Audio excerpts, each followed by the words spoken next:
I mean, I'd like to see us continue to scale up, continue to see the way we do deliveries, being able to be more functional. Maybe we are able to bring on more drivers through that. And once we have our new warehouse space built, I think that'll allow us to scale up our number of weekly orders.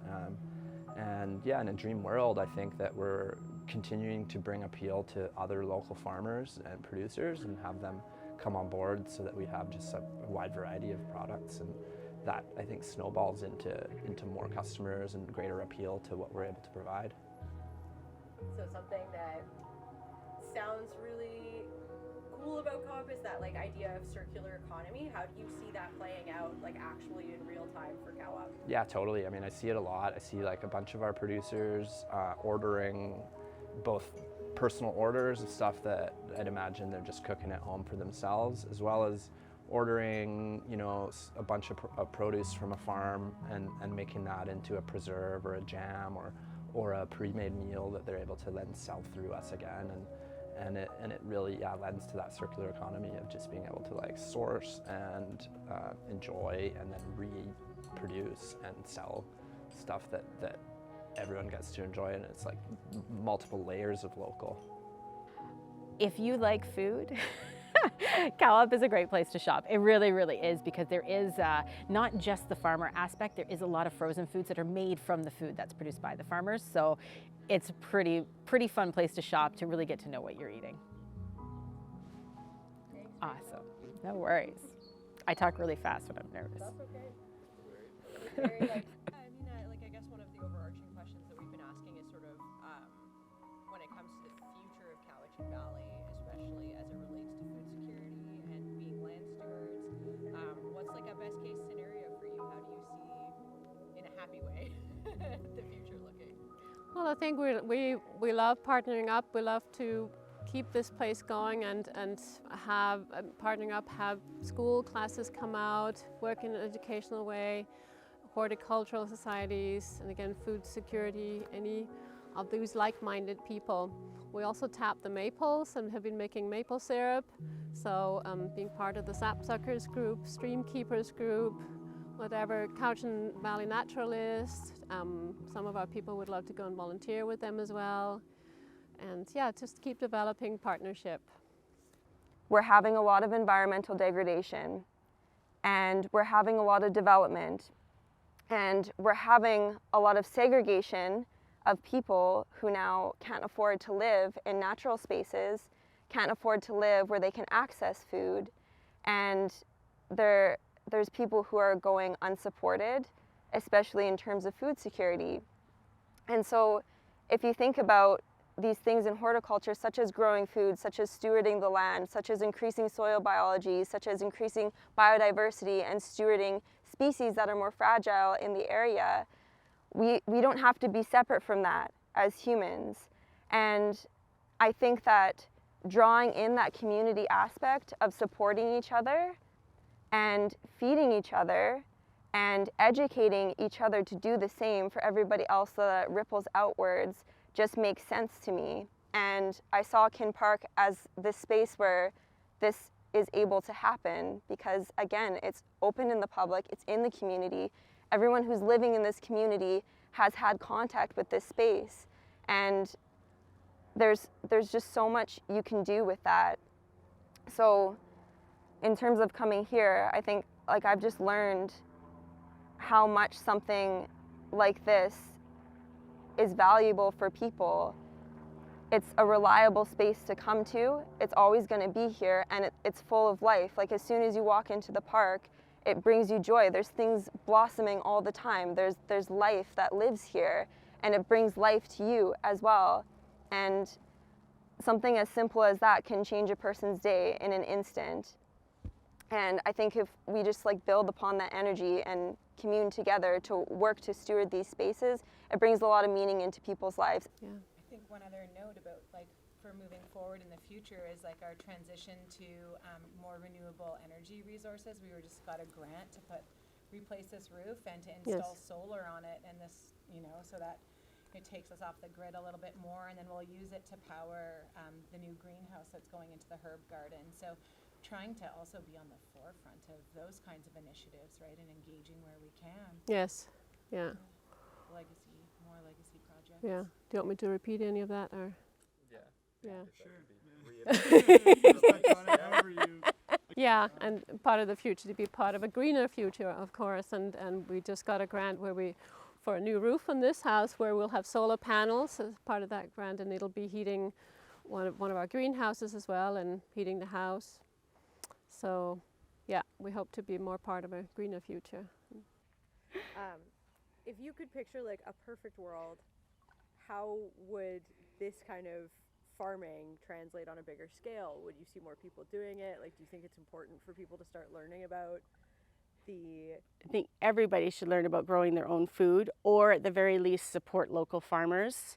I think very soon it's going to be way too expensive to get stuff up from California and Mexico, and I think learning to eat what's in season. And it took me about 2 years to really learn that and get into it. But now probably 80–90% of what I eat is either what I grow myself and what's in season. I don't go in December and buy tomatoes from the grocery store. It's all, I have tomatoes in the summer and that's it, so yeah. Yeah, and then I guess kind of like try to think of what else I wanted to ask from a farmer's perspective. Well, I think this is the way everyone should farm. I do think this is the way everyone should farm, and they should get rid of big ag. I think it's horrible for the environment and the earth, and it just uses so many chemicals and chemical fertilizers, and yeah, I don't understand why people still do it that way. It's not though. No, I actually watched a documentary, I can't remember what it was called. And a guy he was about to lose his farm, and he couldn't figure out how to grow crops without getting all these inputs of the fertilizers and the stuff that he needed. So he started researching permaculture and turned to that and got some cows and chickens, and he says he makes more money from his property than he ever did doing the big ag and stuff like that. So yeah, it was fantastic. It was a really good story, actually. Yeah. Too bad I don't tell it better. No, and I think you did a good job. I think just walking around your farm, we've seen how you're integrating things like comfrey growing at the end of, each Right. row in order to use as compost, or, like thinking about what you have and using what's available to you regionally. Locally, yes. Yeah. Like all the poo I get is probably within half a kilometer of here. So you're not using a lot of fossil fuels getting it over here. And Can I just ask, do you remember when you started selling on Cow-op? I think it was, you guys had been around for a year, so I was one of the, or maybe not even that. I was one of the first-ish people. So how long has Cow-op been around now? Since 2014. Wow.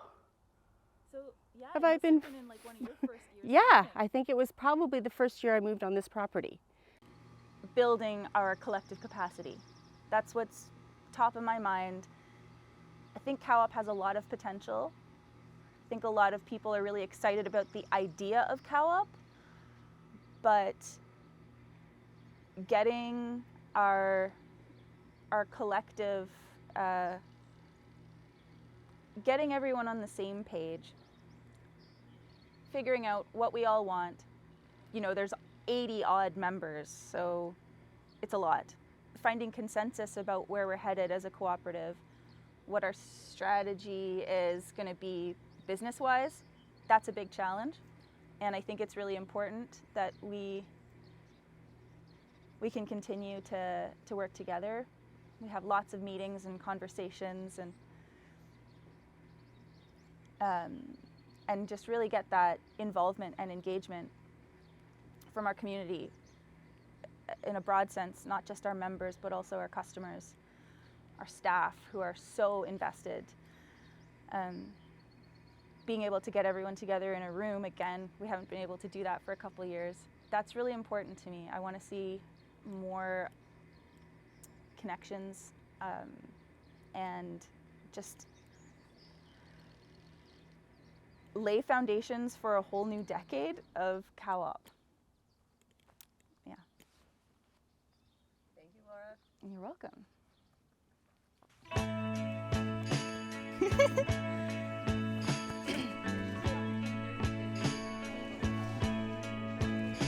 Sex that it had to be this way for you and for me. There's a lot of us. That's why like this is what's going on. At least we got to know each other's mothers quite well. And we almost conquered every dungeon in hell. But it just wasn't enough.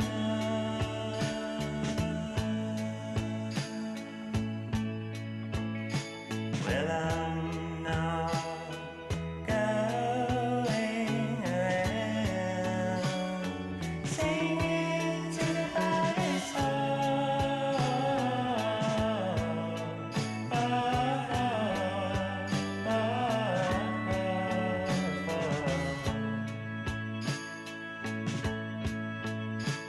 No, I'm not going around singing to the body's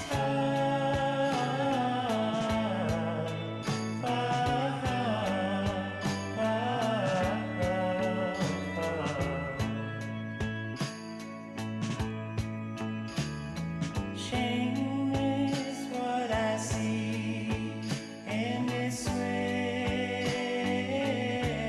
in front of me. There's nowhere to run when there's no place you want to be. At the